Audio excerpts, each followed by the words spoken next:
Hello everyone, welcome to my channel and K education. मेरे YouTube channel पर आप सभी का बहुत बहुत स्वागत है। 1,87,615 नियोजित शिक्षक बनेंगे राज्यकर्मी। बहुत शीघ्र ही इन सभी नियोजित शिक्षकों को राज्यकर्मी का दर्जा मिलने वाला है, जिसमें सॉफ्टवेयर से होगा सक्षमता परीक्षा में सफल शिक्षकों के विद्यालय आवंटन। आपका जो विद्यालय आवंटन किया जाएगा वो रैंडमाइजेशन की प्रक्रिया से होगा, जिसमें चयनित जिले में आवंटन होगा और राज्य मुख्यालय में होगी नियोजित शिक्षकों की काउंसलिंग। और योगदान तिथि से आपको माना जाएगा राज्यकर्मी। जिस दिन आप विद्यालय में योगदान करेंगे उस दिन से आपको राज्यकर्मी माना जाएगा और आपकी सेवा एज ए राज्यकर्मी शुरू हो जाएगी। सॉफ्टवेयर तैयार हो चुका है, साथ ही में विद्यालय आवंटन की प्रक्रिया भी गतिमान है। रैंडमाइजेशन से आपकी जो जिले हैं, जिस तरीके से बीपीएससी टीआरई 1 और 2 में रैंडमाइजेशन की प्रक्रिया को अपनाते हुए जिला आवंटन किया गया था, ठीक उसी प्रकार से आप सभी का भी जिला आवंटन किया जाएगा।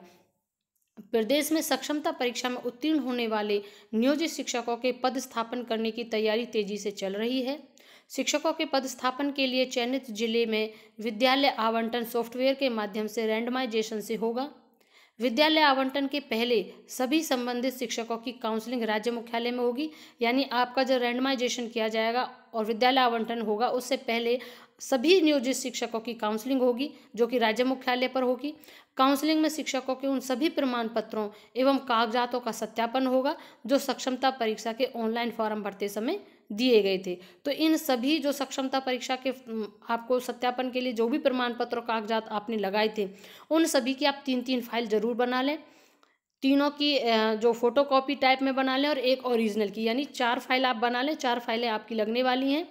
जो 3 फाइलें जो फोटोकॉपी वाली होंगी वो सभी आपकी डिपार्टमेंट में अलग अलग जगह पर जमा हो जाएंगी और ऑनलाइन फॉर्म भरते समय दिए गए थे। और साथ में काउंसलिंग जो शेड्यूल है को तैयार कर लिया गया है कि आपकी काउंसलिंग कब होगी। पूरा शेड्यूल आपका तैयार है।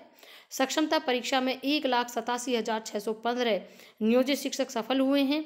इनमें 11वीं और 12वीं कक्षा के 5,313, 9वीं और 10वीं के 20,354, छठी 8वीं के 22,941 और पहली से 5वीं कक्षा के 1,39,010 शिक्षक हैं। वे सभी विशिष्ट अध्यापक बनने वाले हैं। इन शिक्षकों से सक्षमता परीक्षा का फॉर्म भरते वक्त ही तीनों जिलों के विकल्प लिए गए थे। जब सक्षमता परीक्षा का फॉर्म भरा तभी सभी ने 3 जिलों का भी विकल्प भरा था। शिक्षकों को की जो सक्षमता परीक्षा है में प्राप्त अंक एवं आरक्षण के आधार पर जिला आवंटन किया जाएगा। यानी जिसका आरक्षण है, रिजर्वेशन है, उसको प्रायोरिटी दी जाएगी। जिसका सक्षमता परीक्षा में ज़्यादा मार्क्स हैं उसको प्रायोरिटी दी जाएगी। यानी इन सभी को जो रिजर्वेशन वाले हैं, जिनके नंबर अच्छे हैं, उनको काउंसलिंग में पहले मौका दिया जाएगा। 15 से 22 अप्रैल तक शहरी क्षेत्र के सॉफ्टवेयर में रिक्तियों की एंट्री, यानी एंट्री की प्रक्रिया भी हो रही है। शिक्षा विभाग ने राज्य के शहरी क्षेत्र के सॉफ्टवेयर में विद्यालयों में रिक्तियों की विषयवार एंट्री का कार्य 15 से 22 अप्रैल तक पूरा करने का निर्देश सभी जिलों को दे दिया है। यानी 15 से और 22 अप्रैल के बीच में जो सॉफ्टवेयर है कि शहरी क्षेत्रों में कहाँ कहाँ पर रिक्तियाँ हैं उस सबको कर लिया जाएगा। क्योंकि टीआरई 1 और टीआरई 2 में ज़्यादातर सभी को ग्रामीण क्षेत्रों में ही नियुक्ति दी गई थी। तो जो नियोजित शिक्षक हैं उनको बताया जा रहा है कि पहले शहरी क्षेत्रों में दी जाएगी। तो आपको दो बेनिफिट है। एक तो आपको शहरी क्षेत्र भी मिल जाएगा, दूसरा आपका जो योगदान है उसकी तिथि से ही आप राज्यकर्मी बन जाएंगे। साथ में अगर आप जैसे मान लीजिए कि अब एट प्रेजेंट आप अपने घर से दूर थे, तो एक मौका ये भी हो जाता है और इसका अपोजिट भी हो जाता है कि आप पहले बहुत अच्छी जगह पे थे लेकिन अब आप दूर हो गए हैं अपने जहाँ पर आप रहते हैं, आपका रेजिडेंस है वहाँ से।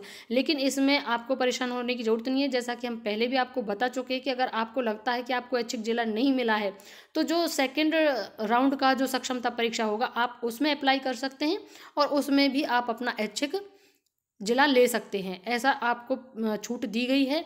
साथ ही में 15 अप्रैल को पूर्णिया प्रमंडल, 16 अप्रैल को कोसी भागलपुर प्रमंडल, 17 अप्रैल को मुंगेर। आप नोट कर लीजिएगा जिस भी आप प्रमंडल से हैं कौन सी डेट से आपके यहाँ पर कार्य शुरू हो जाएगा। 17 अप्रैल को मुंगेर, 18 अप्रैल को दरभंगा, 19 अप्रैल को तिरहुत प्रमंडल, 20 अप्रैल को मगध प्रमंडल, 21 अप्रैल को सारण, 22 अप्रैल को पटना प्रमंडल के जिलों के सरकारी विद्यालयों की विषयवार रिक्तियों की जो सॉफ्टवेयर है उसमें एंट्री हो जाएगी। चयनित जिले में संबंधित शिक्षकों के पदस्थापन के लिए विद्यालय आवंटन की प्रक्रिया जल्द पूरी करने की तैयारी हो रही है। आवंटन विद्यालय में योगदान की तिथि से संबंधित शिक्षकों का पदनाम बदलकर विशिष्ट अध्यापक हो जाएगा। अब तक आपको नियोजित शिक्षक कहा जाता था। जिस दिन से आप योगदान देंगे अब आपको विशिष्ट शिक्षक कहा जाएगा। इसके साथ ही योगदान की तिथि से ही इन्हें राज्यकर्मी का दर्जा भी मिल जाएगा। सक्षमता परीक्षा में सफल शिक्षकों के विद्यालय आवंटन की प्रक्रिया वही होगी जो बिहार लोक सेवा आयोग की परीक्षा के आधार पर विद्यालय अध्यापक के पदों के लिए चयनित जो अभ्यर्थी थे के विद्यालय आवंटन के लिए अपनाई गई थी। यानी कि बीपीएससी टीआरई 1 और 2 में जो प्रक्रिया अपनाई गई थी स्कूल अलॉटमेंट के लिए, वही प्रक्रिया वही सेम एज इट इज़ हमने भी थोड़ी देर पहले बताया। रैंडमाइजेशन स्कूल का जो अलॉटमेंट है उसी तरीके से लिस्ट जारी होगी। तो वो पूरा हम लिंक भी आपको प्रोवाइड कराएंगे जिस तरीके से, क्योंकि डिस्ट्रिक्ट वाइज इन्होंने टीआरई 1 और टीआरई 2 में स्कूल अलॉटमेंट लिस्ट निकाली थी जो बहुत रेयर से मिल पाती थी। तो हम पूरा प्रयास करेंगे जिस तरीके से हमने बीपीएससी टीआरई 1 और 2 के सभी अभ्यर्थियों को विद इन टाइम अपना पूरा स्कूल अलॉटमेंट दिया था, तो हम इस बार भी नियोजित शिक्षकों के लिए भी स्कूल अलॉटमेंट की लिस्ट तुरंत प्रोवाइड कराने का प्रयास करेंगे। तो प्लीज़ हमारे चैनल के साथ जरूर बने रहिएगा। और अगर अभी तक चैनल को सब्सक्राइब नहीं किया है तो चैनल जरूर सब्सक्राइब कर लें ताकि आप नेक्स्ट अपडेट से अपडेट हो सके। और आप तभी अपडेट होंगे जब आप सब्सक्राइब कर लेंगे। वीडियो को अंत तक देखने के लिए thank you and thanks for watching.